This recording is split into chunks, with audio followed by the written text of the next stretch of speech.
Hello everybody and welcome to a wonderful day for overkill simulations and flight simulation everywhere, as the MOZA MRP Rudder Pedals are officially released as of 8 a.m. Eastern time this morning.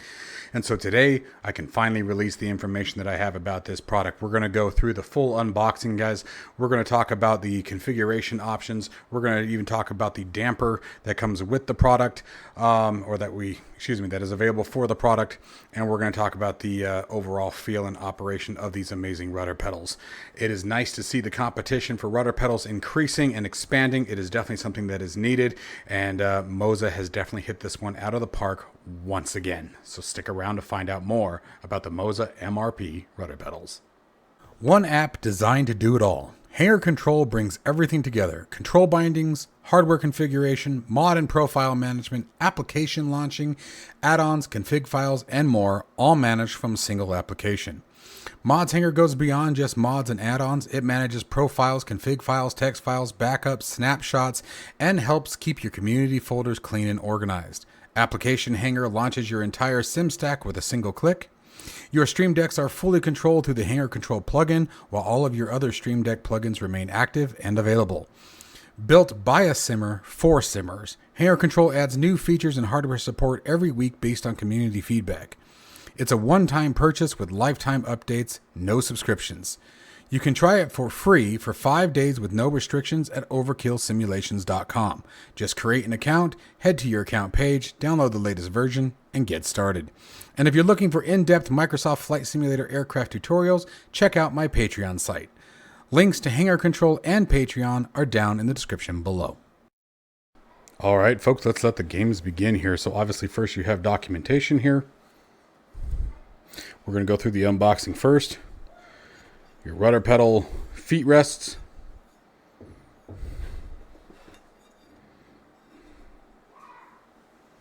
Which those honestly feel very nice. I think I'm going to really enjoy the style of those. Those are heel rests.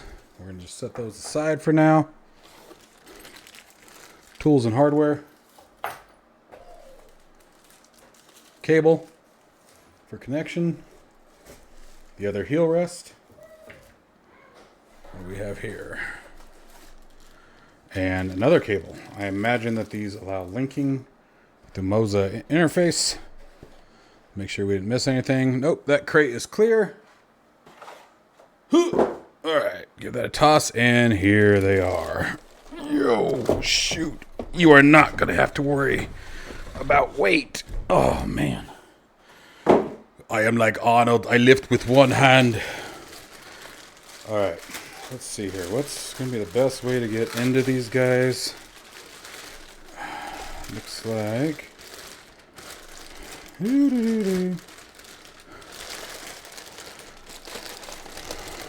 That's the best way, right? When in doubt, tear it. All right, let's get these opened up. Oh, wow. I'm knocking everything around, aren't I? Oh. Wow, these are heavy. They are very heavy, which is a good thing. Come on. That's very awkward to do. All right, let's go ahead and set that down. Let's put those right there. Whoo, look at those. Okay, those are heavy, or these are heavy, I should say. Like doing the whole one arm. I gotta work out. Yeah, get those muscles. Anyway. So, right off the bat,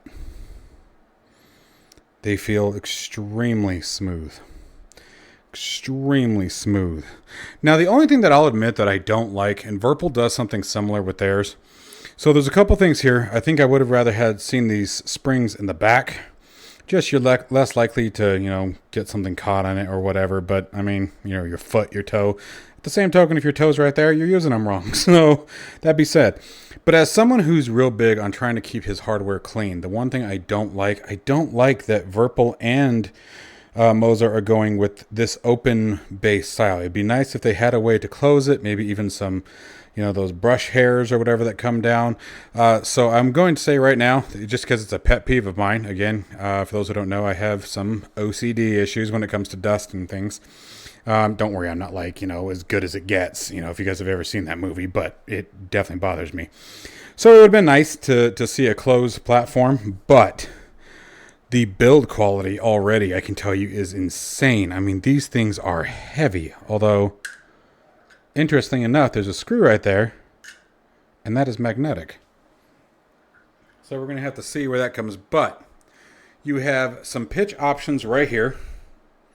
If you guys see those pitch lines, so you can actually loosen this up and, bumping the mic, lift those up, or loosen that up, and you'll be able to rotate on the vertical plane.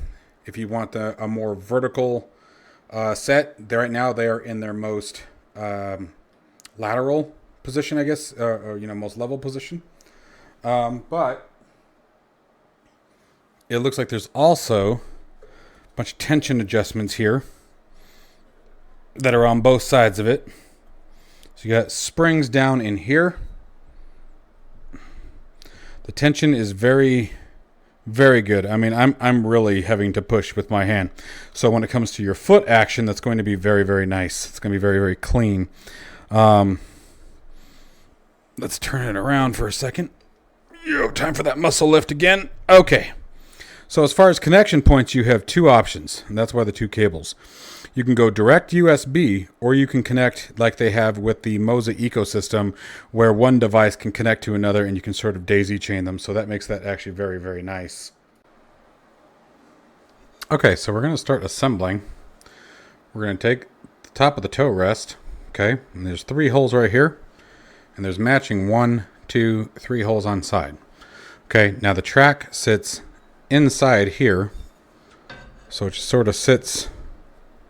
Got to kind of push it in there, which is actually a good thing. You want that kind of tension. That means they won't wiggle.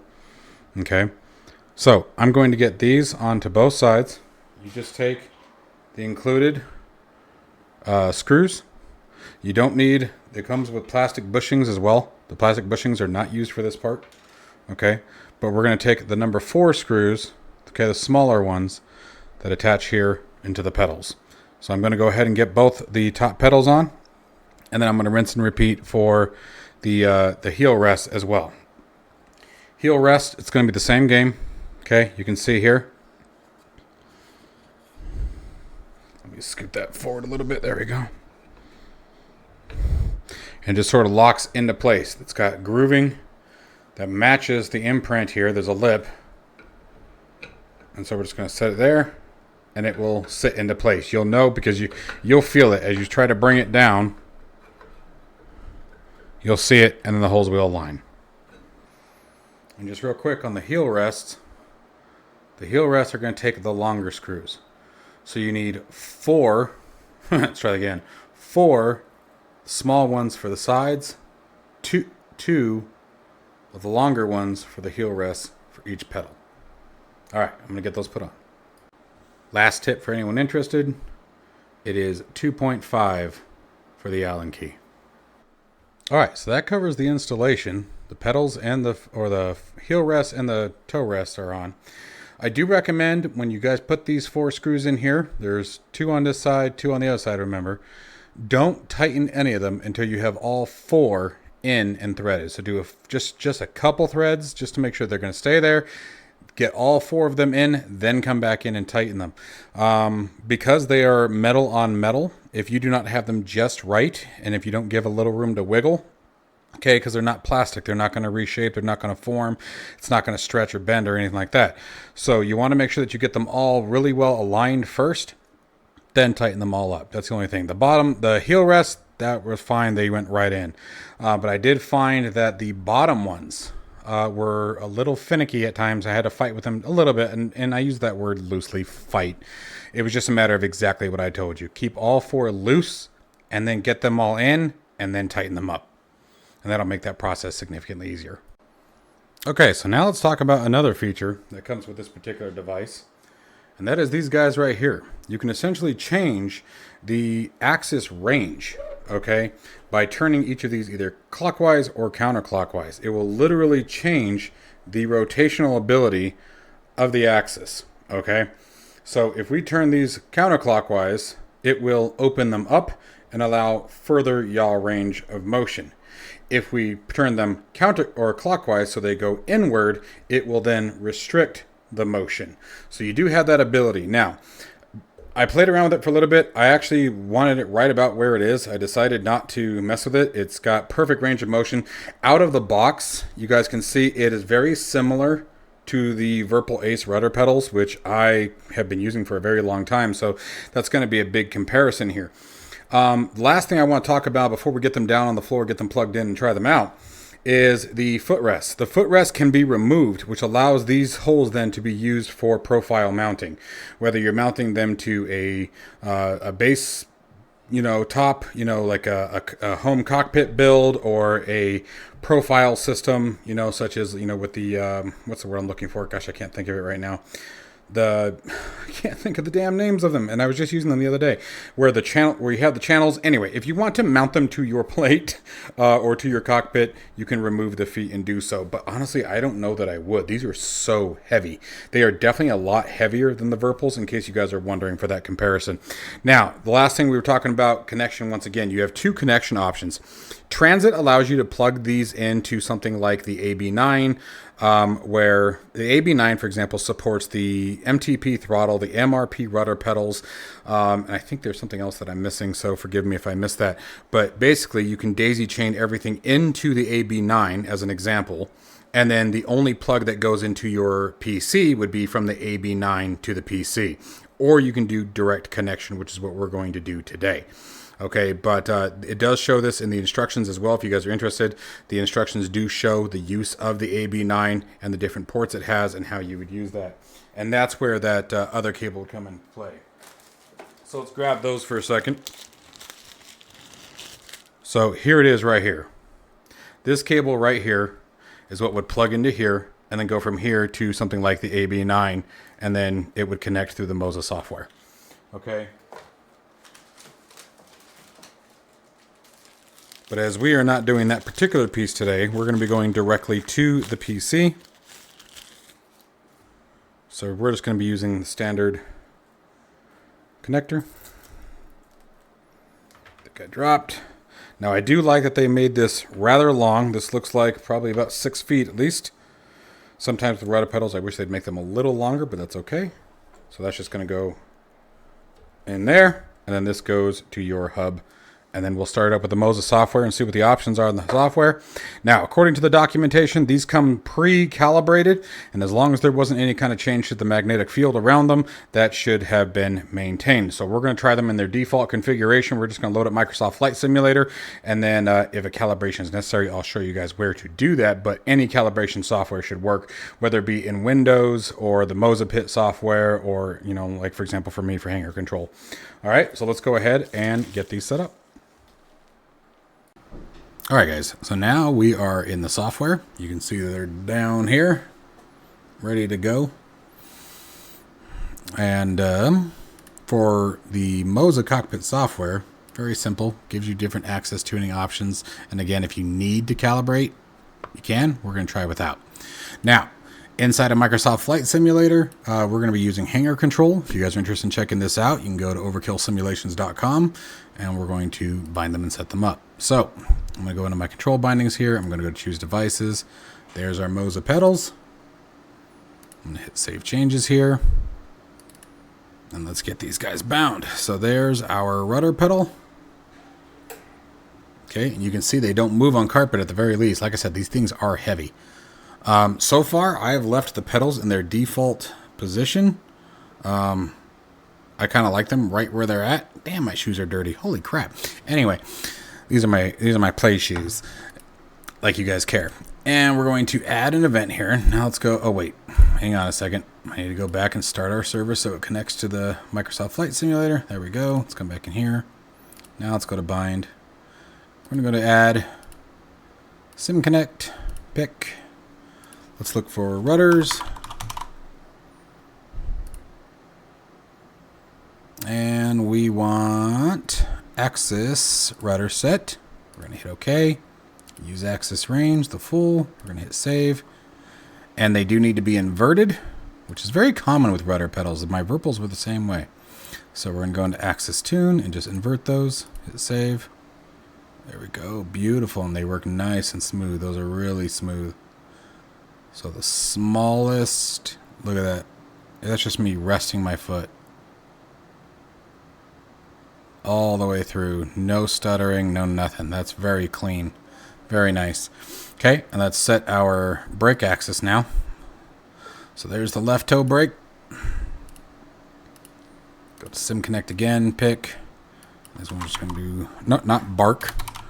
I don't think barking is a feature that these airplanes have yet. And we're looking for brakes left set. Hit OK. Again, use axis range. Hit save. Save again. And let's release the parking brake so I can see it. There we go. Good. And let's do the same thing with the right brake.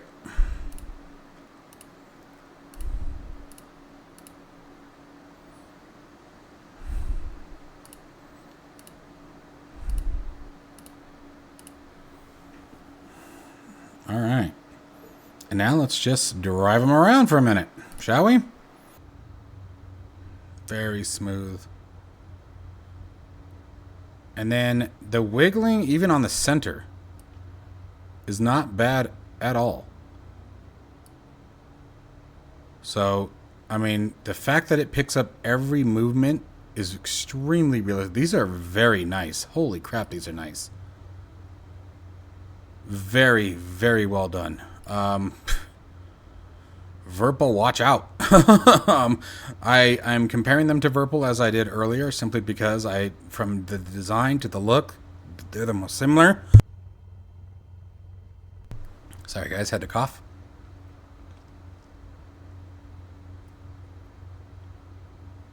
Even the toe brake, look how little it's moving right with my foot. Very, very good. These are fantastic. To MOZA, once again, congratulations on a perfectly successful release. These are amazing. In the next video, guys, I'm going to go over the dampening kit that you can get for the rudder pedals. I believe they are a separate purchase, so that's why I'm going to break them into a separate video. But stay tuned for that. That will be following shortly after this one. Where you guys will see the assembly of the dampening kit and how it works, and just adding further customization and realism options to your rudder pedals using the MOZA MRP ecosystem. Remember, the big takeaways here: pedals are fully adjustable.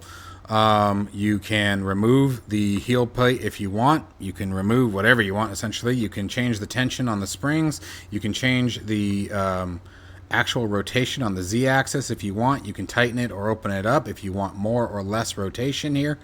You can change the angle on the pedals themselves up to 30 degrees vertical increase if you wish. I like them personally in their default configuration. I think that's very comfortable, especially if you don't fly with shoes on very often. But I want you to think about, so this is, again, it's going to be based on distance. If you extend out a little bit, then maybe you would want more. But then, I mean, you guys can see my leg. Look at that. Just absolutely gorgeous legs. Those white Casper legs.